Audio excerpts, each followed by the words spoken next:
In today's video, I'm going to teach you how to delete Brevo account. Before we start, a quick heads up. Deleting your account is permanent. Once it's gone, you'll lose access to your campaigns, contacts, statistics, and any automations tied to the account. If you want copies of invoices or data, make sure you save those beforehand. Also, check that you're signed in with the main account owner and that there are no outstanding payments. Open a new browser tab and search for Brevo. You can use any browser you like. In the results, look for the official Brevo website. It should clearly show the official domain and branding. Click the first official link to go to the site. Once the Brevo homepage loads, log in.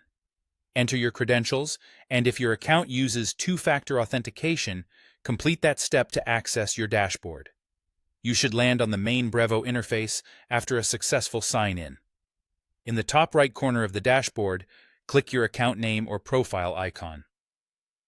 From the drop-down menu that appears, select Settings. If you don't immediately see Settings, look for a gear icon or your organization name. It's the same place where you manage general account preferences. You'll arrive on the General Settings page.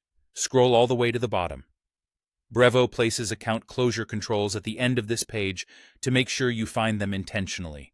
At the bottom, click Definitively Close Your Account. The wording is deliberate because this action cannot be undone. Clicking it will bring up a confirmation panel explaining what happens next. Carefully read the list of impacts from the account deletion. This usually includes loss of access to contacts and lists, scheduled and past campaigns, automation workflows, templates, and tracking data. Connected services, like domains or integrations, will stop working with this account. If you have a paid plan, closing the account ends access immediately, and you may not be able to retrieve billing details afterward.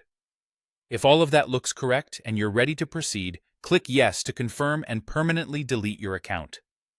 You may be asked to acknowledge the consequences one more time, and then you'll be signed out once the deletion is processed. That's it. If you change your mind before confirming, simply cancel and back out without clicking the final confirmation. For billing questions, or if something doesn't look right, check Brevo's Help Center or contact support before you finalize. Thanks for watching, and I hope this helped you confidently close your Brevo account.